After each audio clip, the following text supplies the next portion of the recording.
la última clase a abordar todo lo que tenía que ver con Aries, eh, a la luz de este nuevo enfoque, que es la astrología esotérica, bueno, nuevo desde este espacio virtual, y que pues pretende tomar o tener en cuenta realmente esa carta astrológica como un mandala. Y pues vale la pena recordar que pues hemos querido tener como un orden. Ese orden se debe justamente como al diseño mandálico, y es pues ir abordando las cartas astrológicas, tanto desde lo teórico como desde lo práctico, a nivel del orden de los signos. Es decir, la clase anterior tuvimos ocasión de hablar específicamente de la dinámica mandálica que se genera cuando el ascendente es Aries. Y a su vez, pues dentro de esas cartas o posibles ejemplos de ascendentes Aries, pues se hizo una primera aproximación a la forma metodológica con la que se intenta trabajar la astrología esotérica. Todo lo que ya se planteó en las primeras 5 charlas teóricas está allí, o sea que pues ya al instante de interpretar, pues lo que se hace es retomar todo ese bagaje teórico, que es, digamos, lo mismo que pasa como cuando uno estudia astrología básica. Es decir, pues uno ya sabe qué son las casas, qué son los planetas, qué son los signos, qué son los aspectos, pero entonces llega un momento en el que tiene que hacer una síntesis, ¿no es cierto? Entonces en esa síntesis es lo que nosotros intentamos hacer pues en este curso. O sea, si ustedes son atentos al orden que ha llevado, digamos, el curso, pues la clave para interpretar o para leer una carta desde la perspectiva astrológica esotérica está justamente en parte en las primeras 5 charlas, en las cuales se da como un orden desde lo psicológico, desde lo espiritual, desde la forma en que vamos a intentar abordar la astrología, y por supuesto complementada con las sesiones que nos restan, entendiendo cómo, dependiendo del diseño mandálico de cada persona, la carta empieza a tener unos componentes. Hicimos obviamente un balance en el cual eh, dábamos o manejábamos unos criterios, ¿verdad? Para poder establecer, por ejemplo,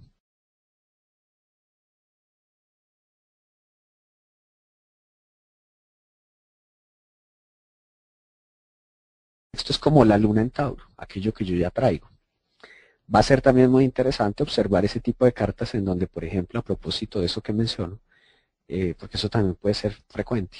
O sea, en una carta puede alguien nacer con la luna en Tauro, el sol en Tauro, el ascendente en Tauro. O sea, eso también va a tener una fuerte carga, digamos, del signo, digamos, pero a su vez unas formas de lectura específicas para entender cómo se engrana esos 3 estadios dentro de la interpretación de la astrología esotérica. Pero pues por ahora, indiscutiblemente, pues vale la pena mencionar que, siendo Tauro el signo que nos sigue dentro de la escala zodiacal y mandálica, pues tiene unos principios. Esta es pues la imagen tradicional, la imagen que se trabaja, digamos, a nivel de astrología clásica, de astrología eh, tradicional.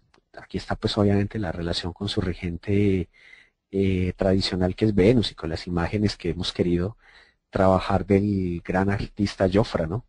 Que ha tomado varios símbolos de la cábala, de varias culturas esotéricas, gnósticas, y que pues justamente quedan muy reflejadas en esos cuadritos, aparte pues de los códigos tradicionales, códigos que son muy útiles al momento de la lectura, códigos que de hecho se trabajan mucho en el sistema de lectura GR, que pues tienden a ser bastante útiles para una lectura eficaz, pero pues a ello obviamente sumaremos las regencias esotéricas y toda esa carga simbólica que, pues insisto, pues vamos a trabajar el día de hoy.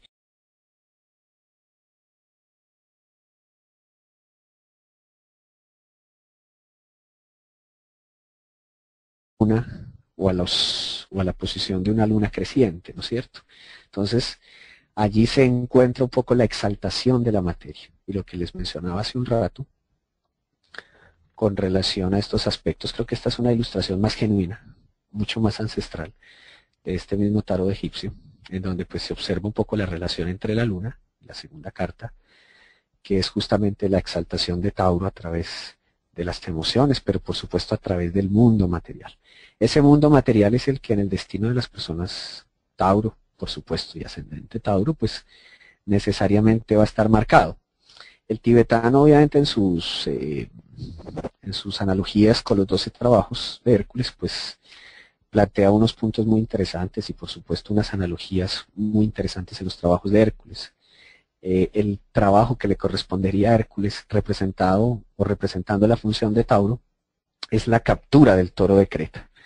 Entonces, realmente, pues el rey de Creta, que es Minos, pues obviamente tenía capturado el toro de Creta. Entonces el objetivo efectivamente de Hércules era llevarlo de regreso. Y para tal fin, pues necesariamente debía traerlo desde la isla a tierra firme.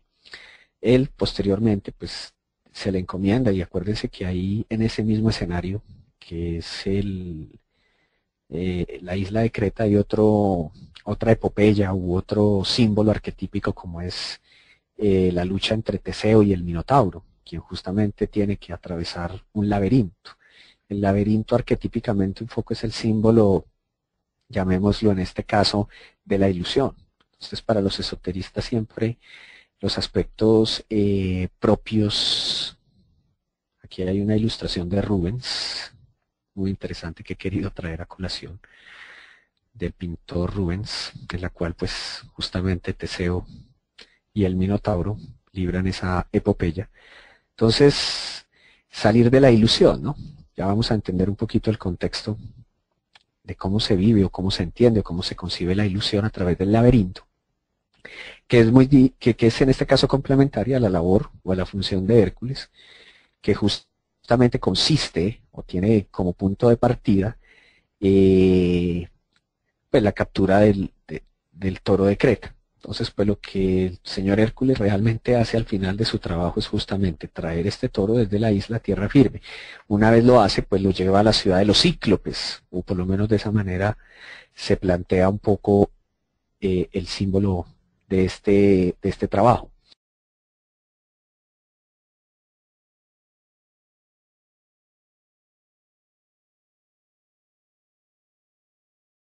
A nivel esotérico, pues es un poco la representación del ajna, o sea, del tercer ojo. Desde la cultura francmasónica, pues esto ha quedado ejemplarizado acá, en esta imagen, que es la imagen del dios, del gran ojo de Horus, representación del gran arquitecto del universo. Entonces el gran objetivo indiscutiblemente de Tauro es fusionar sus dos cuernos en uno solo, o sea, sus dos ojos en uno solo, el tercer ojo. Es muy interesante entonces encontrar unas simbologías muy comunes a Tauro que atañen esta función del tercer ojo. Se cree, como les decía, que Hércules, pues una vez que captura el toro de Creta, lo lleva justamente a la ciudad de los Cíclopes.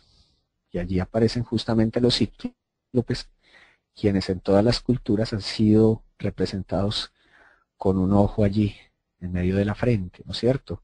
Ese ojo, ese ajna, ¿sí?, es el símbolo del despertar de la conciencia del Buda, que también se cree que el despertar de la conciencia de Buda ha sido también llamada el ojo del diamante. Y ese ojo del diamante representa un poco el acercamiento a ese mundo espiritual. En el reino mineral, el diamante es, llamémoslo de esa manera, el punto más evolutivo, o sea, es como es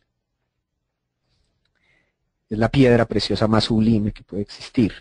Entonces, es como evolutivamente en esa escala, de acuerdo a lo que hemos planteado que el reino mineral está regido por Tauro, pues efectivamente el diamante es el punto en esa escala evolutiva más amplia. De esto, pues obviamente surge a colación lo del tercer ojo, porque pues ustedes saben que este símbolo es un símbolo masón, es el símbolo del ojo de la deidad, del gran Horus, pero pues a su vez es un símbolo del mundo material. Y en el mundo material pues tenemos un acercamiento con el dólar, ¿no? Y pues para nadie es un secreto el poder que el mundo económico o los aspectos económicos en el mundo imperan o generan. Entonces efectivamente el dólar, símbolo de economía, del poder en el mundo, pues siempre tuvo un diseño. Todos los diseños que ustedes encuentran en el dólar son diseños masónicos, creados por masones y por supuesto con verdades muy interesantes. El ápice de la pirámide pues justamente es el ojo de Horus, pero sobre la pirámide reside un poco el símbolo energético de la estructura del ser humano.